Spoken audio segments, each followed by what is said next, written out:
Success ഫയലിലേക്ക് സ്വാഗതം. പരീക്ഷയ്ക്ക് വരുവാനായിട്ട് ഏറ്റവും കൂടുതൽ സാധ്യതയുള്ള 50 ചോദ്യങ്ങളുടെ ഒരു മോക്ക് ടെസ്റ്റ് ആണ് നമ്മൾ ഈ ക്ലാസ്സിലൂടെ നോക്കാൻ പോകുന്നത്. ക്ലാസ് അറ്റൻഡ് ചെയ്യുന്നവർ കംപ്ലീറ്റ് ക്വസ്റ്റ്യൻസും അറ്റൻഡ് ചെയ്യാനായിട്ട് ശ്രമിക്കുക. നമുക്ക് സ്റ്റാർട്ട് ചെയ്യാം. ആദ്യത്തെ ചോദ്യം, ഭരണഘടനയിൽ ഭരണഘടനാപരമായ പ്രതിവിധികൾക്കുള്ള അവകാശം പ്രതിപാദിക്കുന്ന ആർട്ടിക്കിൾ ഏതാണ്?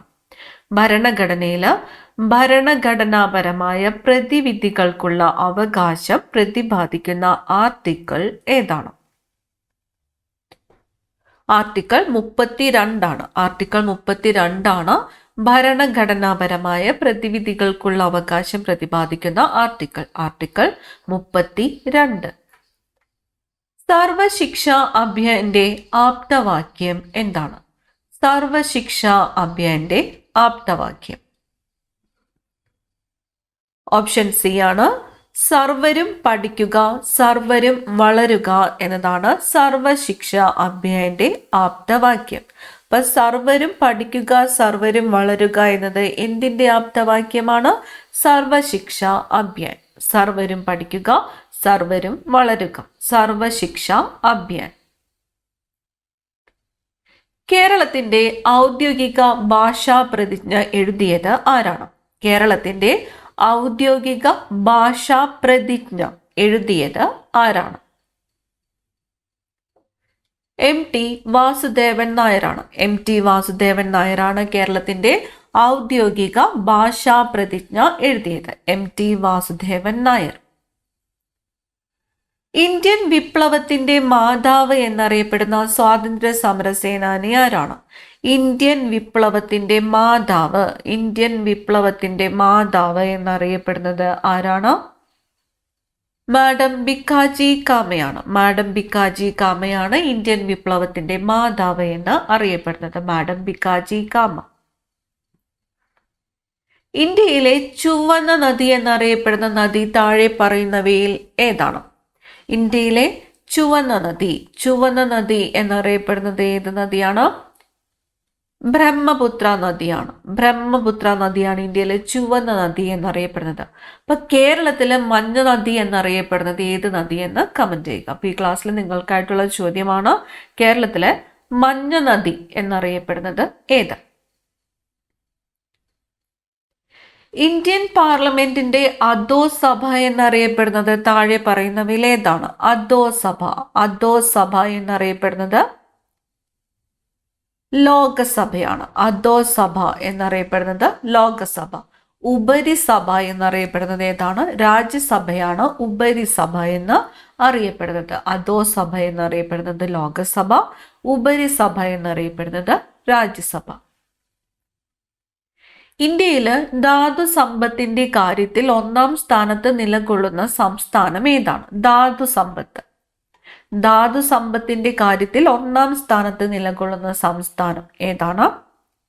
ജാർഖണ്ഡ് ആണ്. ജാർഖണ്ഡ്. Option D, Jharkhand. ധാതു സമ്പത്തിന്റെ കാര്യത്തിൽ 1-ാം സ്ഥാനത്ത് നിലകൊള്ളുന്ന സംസ്ഥാനം ഏതാണ്? Jharkhand.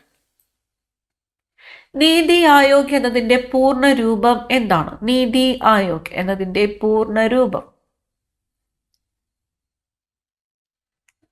National institution for transforming India. National institution for transforming India എന്നതാണ് നീതി ആയോഗിന്റെ പൂർണ്ണ രൂപം.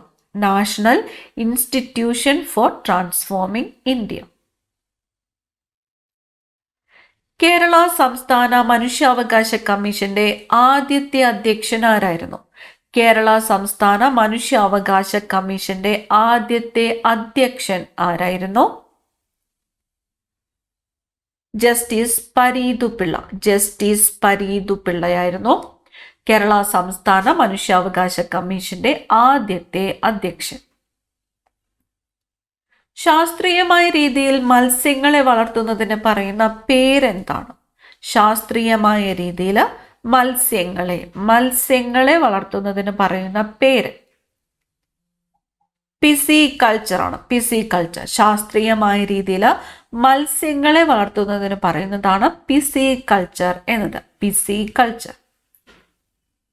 ഇന്ത്യയിലെ ആദ്യത്തെ കൃത്രിമ ബുദ്ധി യൂണിവേഴ്സിറ്റിയായ യൂണിവേഴ്സൽ AI യൂണിവേഴ്സിറ്റി സ്ഥാപിക്കപ്പെട്ടത് ഏത് സംസ്ഥാനത്താണ്? ഇന്ത്യയിലെ ആദ്യത്തെ കൃത്രിമ ബുദ്ധി AI യൂണിവേഴ്സിറ്റി ഏത് എന്ന് ചോദിച്ചാൽ ഏതാണ്? യൂണിവേഴ്സൽ AI യൂണിവേഴ്സിറ്റി ആണ്. യൂണിവേഴ്സൽ AI യൂണിവേഴ്സിറ്റി സ്ഥാപിക്കപ്പെട്ടത് ഏത് സംസ്ഥാനത്താണ്? എവിടെയാണ്? മഹാരാഷ്ട്രയിലാണ്. മഹാരാഷ്ട്രയിലാണ് ഇന്ത്യയിലെ ആദ്യത്തെ AI യൂണിവേഴ്സിറ്റി സ്ഥാപിക്കപ്പെട്ടത്. Universal AI university. അടുത്ത ചോദ്യം, നിലവിൽ റിസർവ് ബാങ്ക് ഓഫ് ഇന്ത്യയുടെ ഗവർണർ ആരാണ്? നിലവില് റിസർവ് ബാങ്ക് ഓഫ് ഇന്ത്യയുടെ ഗവർണർ. റിസർവ് ബാങ്ക് ഓഫ് ഇന്ത്യയുടെ ഗവർണർ ആരാണ്? സഞ്ജയ് മൽഹോത്രയാണ്. സഞ്ജയ് മൽഹോത്രയാണ് നിലവിലെ റിസർവ് ബാങ്ക് ഓഫ് ഇന്ത്യയുടെ governor. Sanjay Malhotra. 2023 July 14 ISRO വിക്ഷേപിച്ച ചന്ദ്രയാൻ 3 ദൗത്യത്തിലെ പ്രഗ്യാൻ എന്ന റോവറിന്റെ മിഷൻ ലൈഫ് എത്രയാണ്? 2023 ജൂലൈ 14 ISRO വിക്ഷേപിച്ച ചന്ദ്രയാൻ 3 ദൗത്യത്തിലെ പ്രഗ്യാൻ എന്ന റോവറിന്റെ മിഷൻ ലൈഫ് എത്രയാണ്? 14 ഭൗമദിനങ്ങളാണ്. ഓപ്ഷൻ ഡി 14 ഭൗമദിനങ്ങൾ. ചന്ദ്രയാൻ 3 ഡേറ്റ് ഓർക്കുക, 2023 ജൂലൈ 14. അതിൽ പ്രഗ്യാൻ എന്ന റോവറിന്റെ മിഷൻ ലൈഫാണ് 14 ഭൗമദിനങ്ങൾ. 2025 റാംസാർ സൈറ്റുകളുടെ പട്ടികയിൽ ഉൾപ്പെടുത്തിയ ഉദ്ധ്വ തടാകം സ്ഥിതി ചെയ്യുന്ന ഇന്ത്യൻ സംസ്ഥാനം ഏതാണ്? 2025 റാംസാർ സൈറ്റുകളുടെ പട്ടികയിൽ ഉൾപ്പെടുത്തിയ ഉദ്ധ്വ തടാകം സ്ഥിതി ചെയ്യുന്ന ഇന്ത്യൻ സംസ്ഥാനം ഏതാണ്? ജാർഖണ്ഡാണ്. ജാർഖണ്ഡിലാണ് ഉദ്ധ്വ തടാകം സ്ഥിതി ചെയ്യുന്നത്. 2025 റാംസാർ സൈറ്റുകളുടെ പട്ടികയിൽ ഉൾപ്പെടുത്തി. 2025 ജനുവരിയിൽ ഇന്ത്യൻ നാവികസേനയിൽ ഒരുമിച്ച് കമ്മീഷൻ ചെയ്ത 3 പ്രധാന യുദ്ധക്കപ്പലുകൾ ഏതൊക്കെയാണ്? 2025 ജനുവരിയിൽ ഇന്ത്യൻ നാവികസേനയിൽ ഒരുമിച്ച് കമ്മീഷൻ ചെയ്ത 3 പ്രധാന യുദ്ധക്കപ്പലുകൾ ഏതൊക്കെയാണ്? ഓപ്ഷൻ ഡി ആണ് ഉത്തരം. INS Nilgiri, INS Surat, INS Vagsheer എന്നീ 3 യുദ്ധക്കപ്പലുകളാണ് ഒരുമിച്ച് കമ്മീഷൻ ചെയ്തത്. INS Nilgiri, INS Surat, INS Vagsheer. ISROയുടെ രണ്ടാമത്തെ ബഹിരാകാശ തുറമുഖം എവിടെയാണ് സ്ഥിതി ചെയ്യുന്നത്? ISROയുടെ രണ്ടാമത്തെ ബഹിരാകാശ തുറമുഖം സ്ഥിതി ചെയ്യുന്നത് എവിടെയാണ്? കുലശേഖര പട്ടണത്താണ്. തമിഴ്നാട്ടിലെ കുലശേഖര പട്ടണത്താണ് ISROയുടെ രണ്ടാമത്തെ ബഹിരാകാശ തുറമുഖം സ്ഥിതി ചെയ്യുന്നത്. തമിഴ്നാട്ടിലെ കുലശേഖര പട്ടണം. നിലവിലെ ലോക ബാങ്ക് ഗ്രൂപ്പിന്റെ പ്രസിഡന്റ് ആര്? നിലവിലെ ലോക ബാങ്കിന്റെ പ്രസിഡന്റ് ആരാണ്? അജയ് ബംഗയാണ്. അജയ് ബംഗ. ലോക ബാങ്ക് പ്രസിഡന്റ് ആരാണ്? അജയ് ബംഗ. മാധവ് ഗാഡ്ഗിൽ രചിച്ച പശ്ചിമഘട്ടം ഒരു പ്രണയകഥ എന്ന കൃതിക്ക് അവതാരിക എഴുതിയ പ്രശസ്ത ഇന്ത്യൻ ശാസ്ത്രജ്ഞൻ ആരാണ്? പശ്ചിമഘട്ടം ഒരു പ്രണയകഥ എന്ന കൃതി ആരുടേതാണ്? മാധവ് ഗാഡ്ഗിൽ രചിച്ചതാണ്. അപ്പൊ മാധവ് ഗാഡ്ഗിൽ രചിച്ച പശ്ചിമഘട്ടം ഒരു പ്രണയകഥ എന്ന കൃതിക്ക് അവതാരിക എഴുതിയ പ്രശസ്ത ഇന്ത്യൻ ശാസ്ത്രജ്ഞൻ ആരാണ്?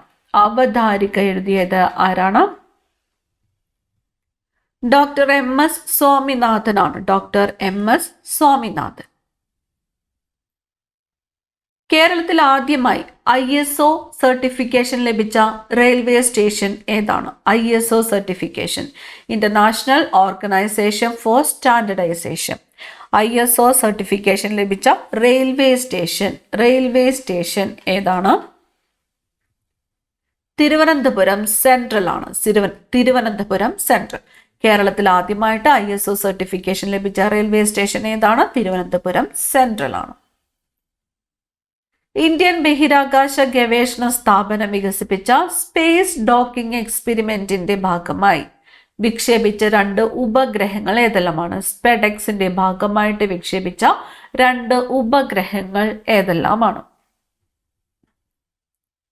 ചേസർ, ടാർജറ്റ് എന്നിവയാണ്. ചേസർ, ടാർജറ്റ് എന്നിവ. ഇന്ത്യൻ ബഹിരാകാശ ഗവേഷണ സ്ഥാപനം വികസിപ്പിച്ച സ്പേസ് ഡോക്കിംഗ് എക്സ്പെരിമെന്റ് സ്പെഡെക്സിന്റെ ഭാഗമായിട്ട് വിക്ഷേപിച്ച 2 ഉപഗ്രഹങ്ങൾ ഏതെല്ലാമാണ്? Chaser, target.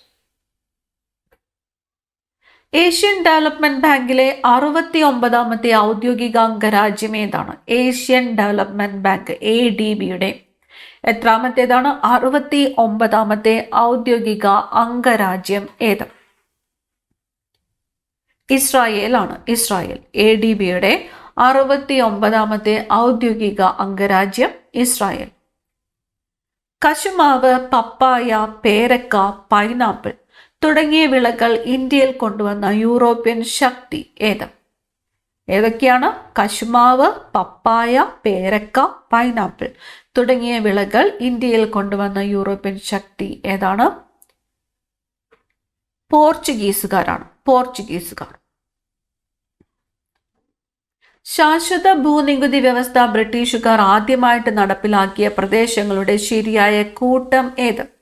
ശാശ്വത ഭൂനികുതി വ്യവസ്ഥ. ശാശ്വത ഭൂനികുതി വ്യവസ്ഥ ബ്രിട്ടീഷുകാർ ആദ്യമായിട്ട് നടപ്പിലാക്കിയ പ്രദേശങ്ങളുടെ ശരിയായ കൂട്ടം ഏതാണ്? ബംഗാൾ, ബീഹാർ, ഒറീസ. ബംഗാൾ, ബീഹാർ, ഒറീസ എന്നിവിടങ്ങളിലാണ് ശാശ്വത ഭൂനികുതി വ്യവസ്ഥ നടപ്പിലാക്കിയത്. ബംഗാൾ, ബീഹാർ, ഒറീസ എന്നിവിടങ്ങളിലാണ് ശാശ്വത ഭൂനികുതി വ്യവസ്ഥ നടപ്പിലാക്കിയത്. ബ്രിട്ടീഷ് ഇന്ത്യയിൽ മഹൽവാരി സമ്പ്രദായം നടപ്പിലാക്കിയ പ്രധാന വ്യക്തി ആര്? ബ്രിട്ടീഷ് ഇന്ത്യയില് മഹൽവാരി സമ്പ്രദായം നടപ്പിലാക്കിയത് ആരാണ്?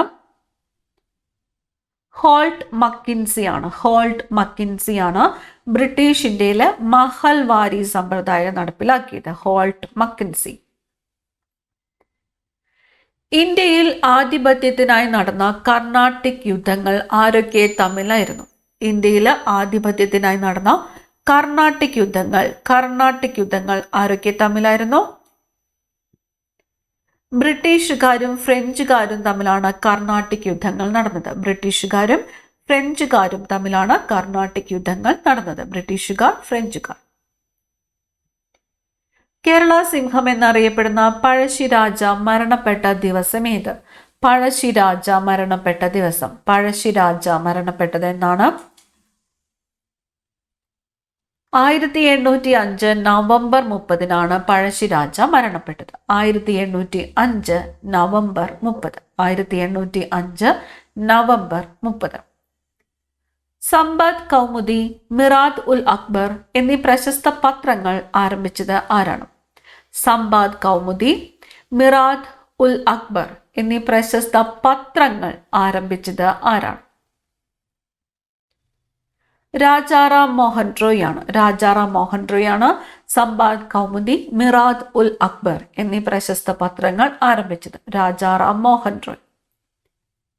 കോഴിക്കോട് ഭരണം നടത്തിയിരുന്ന സാമൂതിരിമാരുടെ നാവികപ്പടയുടെ തലവന്മാരായി സേവനമനുഷ്ഠിച്ചിരുന്നവർ ആരായിരുന്നു?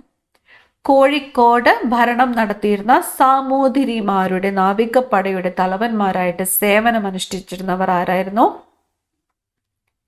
കുഞ്ഞാലി മരക്കാറാണ്. കുഞ്ഞാലി മരക്കാന്മാരാണ് സാമൂതിരിമാരുടെ തലവന്മാരായിട്ട് സേവനമനുഷ്ഠിച്ചിരുന്നത്. കുഞ്ഞാലി മരക്കാന്മാർ. ചന്ദ്രഗിരിക്കോട്ട സ്ഥിതി ചെയ്യുന്നത് കേരളത്തിലെ ഏത് ജില്ലയിലാണ്? ചന്ദ്രഗിരിക്കോട്ട സ്ഥിതി ചെയ്യുന്ന ജില്ല ഏതാണ്? കാസർഗോഡാണ്. കാസർഗോഡ് ജില്ലയിലാണ് ചന്ദ്രഗിരിക്കോട്ട സ്ഥിതി ചെയ്യുന്നത്. കാസർഗോഡ് ജില്ല. ചന്ദ്രഗിരിക്കോട്ട സ്ഥിതി ചെയ്യുന്നത് കാസർഗോഡ് ജില്ല. ശിലകൾ, ലോഹത്തകിടുകൾ, ഇഷ്ടികകൾ, ഓലകൾ തുടങ്ങിയ പ്രതലങ്ങളിലെ എഴുത്തുകളെ കുറിച്ചുള്ള പഠനം ഏതു പേരിലാണ് അറിയപ്പെടുന്നത്? ശിലകൾ, ലോഹത്തകിടുകൾ, ഇഷ്ടികകൾ, ഓലകൾ തുടങ്ങിയ പ്രതലങ്ങളിലെ എഴുത്തുകളെ കുറിച്ചുള്ള പഠനം അറിയപ്പെടുന്നത് എപ്പിഗ്രാഫി എന്നാണ്. എപ്പിഗ്രാഫി. മതം, വംശം, ജാതി, ലിംഗഭേദം, ജനിച്ച സ്ഥലം എന്നിവയുടെ പേരിൽ യാതൊരു വിവേചനവും പാടില്ല എന്ന് ഇന്ത്യൻ ഭരണഘടന അനുശാസിക്കുന്ന അനുച്ഛേദം ഏതാണ്? മതം, വംശം, ജാതി, ലിംഗഭേദം, ജനിച്ച സ്ഥലം എന്നിവയുടെ പേരിൽ യാതൊരു വിവേചനവും പാടില്ല എന്ന് ഇന്ത്യൻ ഭരണഘടന അനുശാസിക്കുന്ന അനുച്ഛേദം ഏത്? അനുച്ഛേദം 15 അനുച്ഛേദം 15. കേരളത്തിലെ തലശ്ശേരിയിൽ ജനിച്ച ലോക പ്രശസ്തിയായ സസ്യശാസ്ത്രജ്ഞ. കേരളത്തില് തലശ്ശേരിയിൽ ജനിച്ച ലോക പ്രശസ്തയായ സസ്യശാസ്ത്രജ്ഞ ആരാണ്? EK ജാനകി അമ്മാളാണ്. EK ജാനകി അമ്മാൾ കേരളത്തിലെ തലശ്ശേരിയിൽ ജനിച്ച ലോക പ്രശസ്തയായ സസ്യശാസ്ത്രജ്ഞയാണ് EK ജാനകി അമ്മാൾ. കേരളത്തിലെ പ്രമുഖ നാടക സിനിമാ പ്രവർത്തകയും സാമൂഹ്യ പ്രവർത്തകയുമായ നിലമ്പൂർ ആയിഷയുടെ അനുഭവക്കുറിപ്പ് ഏത് പേരിലാണ് അറിയപ്പെടുന്നത്? കേരളത്തിലെ പ്രമുഖ നാടക സിനിമാ പ്രവർത്തക സാമൂഹ്യ പ്രവർത്തക നിലമ്പൂർ ആയിഷയുടെ അനുഭവക്കുറിപ്പ് അറിയപ്പെടുന്നത് ജീവിതത്തിനും അരങ്ങിനും ഇടയിൽ ആരുടെ അനുഭവക്കുറിപ്പാണ്? നിലമ്പൂർ ആയിഷയുടെ അനുഭവക്കുറിപ്പാണ് ജീവിതത്തിനും അരങ്ങിനും ഇടയിൽ എന്നത്. 1885 ഡിസംബറിൽ ബോംബെയിൽ വെച്ച് നടന്ന ഇന്ത്യൻ നാഷണൽ കോൺഗ്രസ് രൂപീകരണ സമ്മേളനത്തിൽ പങ്കെടുത്ത പ്രതിനിധികളുടെ എണ്ണം എത്രയായിരുന്നു? 1885 ഡിസംബറിൽ ബോംബെയിൽ വെച്ച് നടന്ന ഇന്ത്യൻ നാഷണൽ കോൺഗ്രസ് രൂപീകരണ സമ്മേളനത്തിൽ പങ്കെടുത്ത പ്രതിനിധികളുടെ എണ്ണം എത്രയായിരുന്നു? 72 പേരാണ് പങ്കെടുത്തത്. 1885 ഡിസംബറിൽ എവിടെ വെച്ചാണ്? ബോംബെയിൽ. 72 പ്രതിനിധികൾ പങ്കെടുത്തു. 1857 ഒന്നാം ഇന്ത്യൻ സ്വാതന്ത്ര്യ സമരത്തിന് ഫൈസാബാദിൽ നേതൃത്വം നൽകിയത് ആരായിരുന്നു? ഫൈസാബാദിൽ നേതൃത്വം നൽകിയത് ആരാണ്? മൗലവി അഹമ്മദുള്ള. എവിടെയാണ്? ഫൈസാബാദിൽ നേതൃത്വം നൽകിയത് മൗലവി അഹമ്മദുള്ള. ഒരു മാസം കൂടി പിടിച്ചു നിൽക്കുവാൻ കലാപകാരികൾക്ക് കഴിയുമായിരുന്നുവെങ്കിൽ രാജ്യം അവരുടെ നിയന്ത്രണത്തിലായേനെ. കേരളത്തിൽ നടന്ന ഏത് കലാപത്തെക്കുറിച്ച് ആരാണ് ഇപ്രകാരം അഭിപ്രായപ്പെട്ടത്? ഒരു മാസം കൂടി പിടിച്ചു നിൽക്കുവാൻ കലാപകാരികൾക്ക് കഴിയുമായിരുന്നുവെങ്കിൽ രാജ്യം അവരുടെ നിയന്ത്രണത്തിലായേനെ. കേരളത്തിൽ നടന്ന ഏത് കലാപത്തെക്കുറിച്ച് ആരാണ് ഇപ്രകാരം അഭിപ്രായപ്പെട്ടത്? കുറിച്യ കലാപമാണ്. കുറിച്യ കലാപത്തെക്കുറിച്ച് TH ബേബറാണ് ഇപ്രകാരം അഭിപ്രായപ്പെട്ടത്. കുറിച്യ കലാപം TH ബേബർ. മുണ്ട കലാപം നയിച്ച ബിർസ മുണ്ടയുടെ ജന്മദിനമായ നവംബർ 15 ഏത് ദിവസമായാണ് ഇന്ത്യയിൽ ഇപ്പോൾ ആചരിക്കുന്നത്? മുണ്ട കലാപം നയിച്ച ബിർസ മുണ്ടയുടെ ജന്മദിനമായ നവംബർ 15 ഏത് ദിവസമായാണ് ഇന്ത്യയിൽ ഇപ്പോൾ ആചരിക്കുന്നത്? ഏത് ദിവസമാണ്? ജൻജാതീയ ഗൗരവ് ദിവസ്. ബിർസ മുണ്ടയുടെ ജന്മദിനമായ നവംബർ 15 ജൻജാതീയ ഗൗരവ് ദിവസ്. ബേപ്പൂർ സുൽത്താൻ എന്നറിയപ്പെടുന്ന വൈക്കം മുഹമ്മദ് ബഷീർ ഏത് ജില്ലയിലാണ് ജനിച്ചത്? ബേപ്പൂർ സുൽത്താൻ എന്നറിയപ്പെടുന്നത് ആരാണ്? വൈക്കം മുഹമ്മദ് ബഷീറാണ്. അദ്ദേഹം ഏത് ജില്ലയിലാണ് ജനിച്ചത്? കോട്ടയമാണ്. Option B Kottayam. 1857 ഒന്നാം സ്വാതന്ത്ര്യ സമരം പശ്ചാത്തലമാക്കി മലയാറ്റൂർ രാമകൃഷ്ണൻ രചിച്ച നോവൽ ഏത്? മലയാറ്റൂർ രാമകൃഷ്ണൻ എന്തിനെ ആസ്പദമാക്കി? 1857 ഒന്നാമത്തെ സ്വാതന്ത്ര്യ സമരം പശ്ചാത്തലമാക്കി മലയാറ്റൂർ രാമകൃഷ്ണൻ രചിച്ച നോവലാണ് അമൃതം തേടി എന്നത്. ഓപ്ഷൻ ബി ആണ് ഉത്തരം. അമൃതം തേടി. 1698 സുധനൂതി, കാലിഘട്ട, ഗോവിന്ദ്പൂർ എന്നീ 3 ഗ്രാമങ്ങൾക്ക് ചുറ്റും ബ്രിട്ടീഷുകാർ പണിത കോട്ട ഏത്? 1698 സുധനൂതി, കാലിഘട്ട, ഗോവിന്ദ്പൂർ എന്നീ 3 ഗ്രാമങ്ങൾക്ക് ചുറ്റും ബ്രിട്ടീഷുകാർ പണിത കോട്ട ഏതാണ്? വില്യം കോട്ടയാണ്. വില്യം കോട്ട. വില്യം കോട്ട. ചെറുധാന്യങ്ങളെക്കുറിച്ച് തന്നിരിക്കുന്നവയിൽ ഏതാണ് ശരി? 4 പ്രസ്താവനകൾ തന്നിട്ടുണ്ട്. ഗോതമ്പിനേക്കാളും അരിയേക്കാളും പോഷക സമൃദ്ധമാണ് ചെറുധാന്യങ്ങൾ. ലോകത്തിലെ ഏറ്റവും വലിയ ചെറുധാന്യം ഉൽപ്പാദിപ്പിക്കുന്ന രാജ്യമാണ് ഭാരതം. ഭാരതത്തിലെ ഏറ്റവും കൂടുതൽ ചെറുധാന്യങ്ങൾ ഉൽപ്പാദിപ്പിക്കുന്ന സംസ്ഥാനമാണ് രാജസ്ഥാൻ. ഹരിത വിപ്ലവം ഭാരതത്തിലെ ചെറുധാന്യങ്ങളുടെ ഉൽപ്പാദനത്തെ പ്രോത്സാഹിപ്പിച്ചു. നമ്മളോട് ചോദിച്ചിരിക്കുന്നത് എന്താണ്? ഈ തന്നിരിക്കുന്ന പ്രസ്താവനകളിൽ ഏതൊക്കെ പ്രസ്താവനകളാണ് ശരി എന്നാണ് ചോദിച്ചിരിക്കുന്നത്. ഉത്തരം ഏതാണ്? ഓപ്ഷൻ എ ആണ്. ഒന്നാമത്തെയും രണ്ടാമത്തെയും മൂന്നാമത്തെയും പ്രസ്താവന ശരിയാണ്. 1, 2, 3. ഈ പോയിന്റുകൾ പ്രത്യേകം നോട്ട് ചെയ്തോളാം. ഗോതമ്പിനേക്കാളും അരിയേക്കാളും പോഷക സമൃദ്ധമാണ് ചെറുധാന്യങ്ങൾ എന്ന് പറഞ്ഞിരിക്കുന്നത് ശരിയായിട്ടുള്ള പ്രസ്താവനയാണ്. അപ്പം ലോകത്തിലെ ഏറ്റവും വലിയ ചെറുധാന്യം ഉൽപ്പാദിപ്പിക്കുന്ന രാജ്യമാണ് ഭാരതം എന്ന് പറഞ്ഞിരിക്കുന്നത് ശരിയാണ്. അപ്പം ലോകത്തിലെ ഏറ്റവും വലിയ ചെറുധാന്യം ഉൽപ്പാദിപ്പിക്കുന്ന രാജ്യം ഏത് എന്ന് ചോദിച്ചാൽ ഏതാണ്? ഇന്ത്യയാണ്.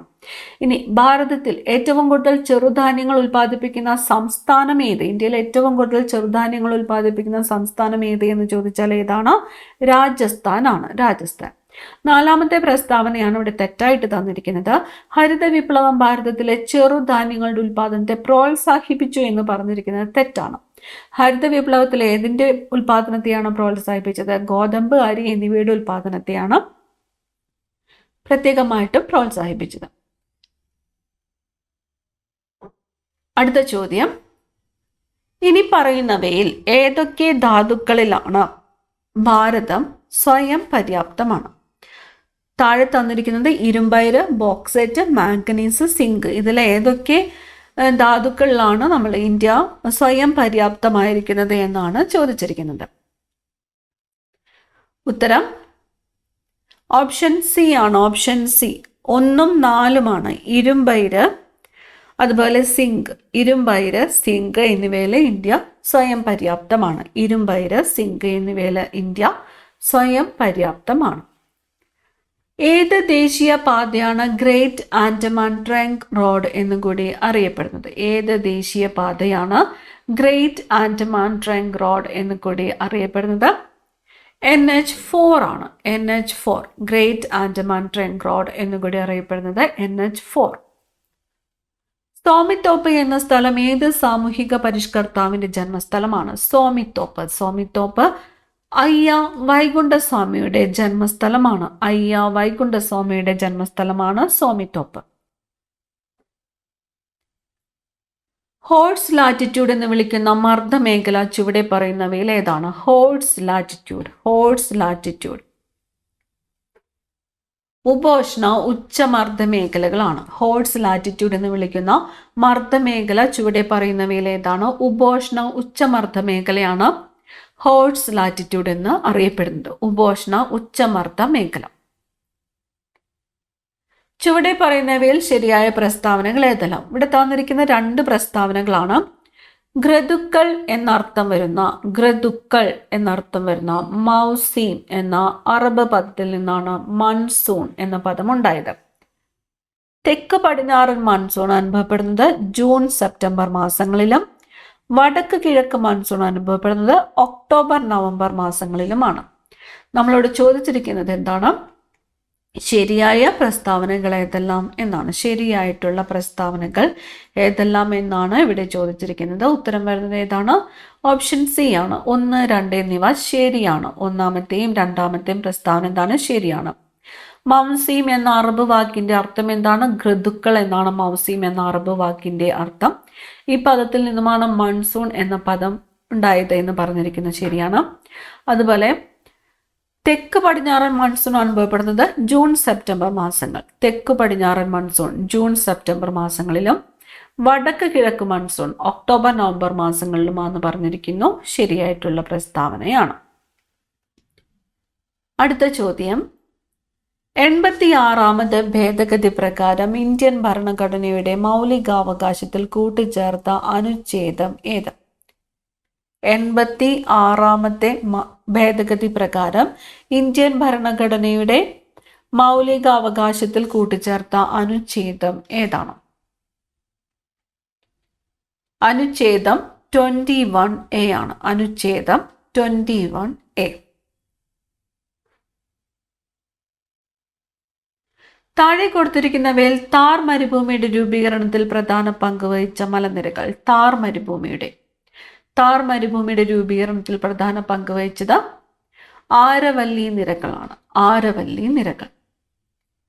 അംഗപരിമിതർക്ക് അടിയന്തര ഘട്ടത്തിൽ സഹായം നൽകുന്നതിനായി സാമൂഹിക നീതി വകുപ്പ് ആരംഭിച്ച പദ്ധതി ഏത്? അംഗപരിമിതർക്ക് അടിയന്തര ഘട്ടത്തിലെ സഹായം നൽകുന്നതിനായിട്ട് സാമൂഹ്യ നീതി വകുപ്പ് ആരംഭിച്ച പദ്ധതി ഏത്?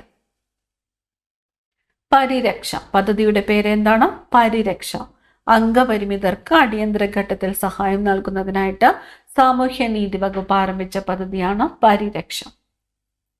അവസാനത്തെ ചോദ്യമാണ്, സൈമൺ കമ്മീഷനെതിരെ നടന്ന പ്രകടനത്തിലുണ്ടായ ലാത്തി ചാർജിൽ പരിക്കേറ്റതിനെ തുടർന്ന് മരണമടഞ്ഞ ദേശസ്നേഹി ആര്? സൈമൺ കമ്മീഷനെതിരെ നടന്ന പ്രകടനത്തിലുണ്ടായ ലാത്തി ചാർജിൽ പരിക്കേറ്റതിനെ തുടർന്ന് മരണമടഞ്ഞത് ആരാണ്? ലാലാ ലജ്പത് റായ് ആണ്. ലാലാ ലജ്പത് റായ്. അപ്പൊ ലാലാ ലജ്പത് റായ് ഏത് സംഭവത്തെ തുടർന്നുണ്ടായ പരിക്കിനെ തുടർന്നാണ് മരണമടഞ്ഞത് എന്ന് ചോദിച്ചാലോ? സൈമൺ കമ്മീഷനെതിരെയാണ്. സൈമൺ കമ്മീഷനെതിരെ നടന്ന പ്രകടനത്തിലുണ്ടായ ലാത്തി ചാർജിൽ പരിക്കേറ്റതിനെ തുടർന്ന് മരണമടഞ്ഞത് ആരാണ്? ലാലാ ലജ്പത് റായ് ആണ്. 50 പ്രധാനപ്പെട്ട ചോദ്യങ്ങളാണ് നമ്മൾ ഈ ക്ലാസ്സിലൂടെ നോക്കിയത്. ഇതിൽ നിങ്ങൾക്ക് എത്ര മാർക്ക് സ്കോർ ചെയ്യാൻ പറ്റിയെന്നത് കമന്റ് ചെയ്യുക. അടുത്ത ക്ലാസ്സിൽ കാണാം. Thank you.